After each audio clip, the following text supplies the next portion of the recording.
On the morning of my wedding day, the world felt different.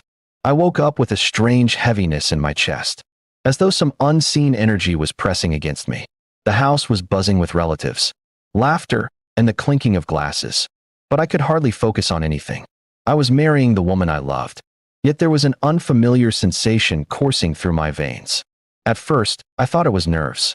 Every groom feels the pressure of the big day, I told myself. But when I reached for my suit jacket, something impossible happened. The fabric moved toward me on its own, as though pulled by an invisible hand. My breath caught. I froze, convinced my eyes were playing tricks. I tried again, stretching my hand out slowly.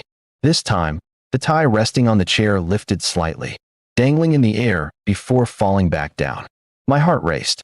No, this wasn't stress. This was real.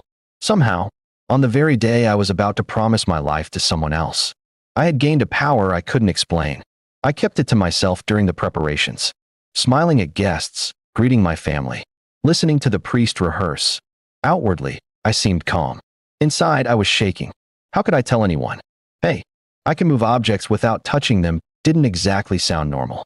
They would call me mad, or worse, think I was cursed. As I stood in front of the mirror, dressed in my wedding suit, I tested it again. A glass of water on the dresser wobbled when I focused. A flower petal drifted upward as though caught in a hidden breeze. It wasn't just real, it was getting stronger. The timing of it unnerved me. Why today of all days? When I finally saw her, my bride, walking toward me in her white gown, I almost forgot everything else. She was radiant, glowing with happiness. For a moment, I wanted to bury the secret deep inside me and never let it ruin what we had. Yet the universe had other plans. During the ceremony, just as the priest spoke about eternal bonds, one of the candles at the altar flared up. The flame twisted and stretched unnaturally, startling everyone. I hadn't meant to do it, but my thoughts had wandered. I clenched my fists, forcing myself to calm down. No one suspected me. They whispered about the draft in the church. But my bride noticed. Her eyes lingered on me, suspicious and sharp, as if she sensed something I hadn't confessed. The vows felt heavy on my tongue, because while I promised her honesty and trust, I was already hiding this strange gift from her. At the reception, I kept losing control. Wine spilled when I grew anxious. Spoons rattled when guests teased me, and a bouquet of flowers floated just long enough to make a few children giggle. Everyone thought it was part of the celebration, only she didn't laugh. Later, when we were finally alone, she asked me outright, "Something's going on with you, isn't it?"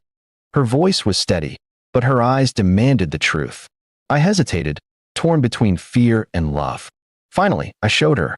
I lifted my hand, and the candle on the nightstand slid toward me without touch. She gasped, covering her mouth, staring at me as though I was a stranger. "What are you?" she whispered. The words stung, even though I couldn't blame her. I didn't know what I was either.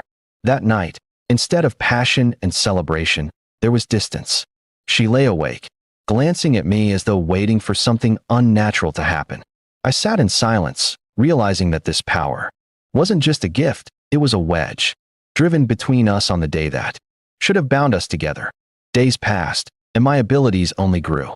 I could move heavier things, even sense people's emotions faintly. But the more I discovered, the more I lost her. She avoided my touch, her laughter faded, and her trust crumbled. My wedding day had given me power, but it had also stolen the simple happiness I longed for.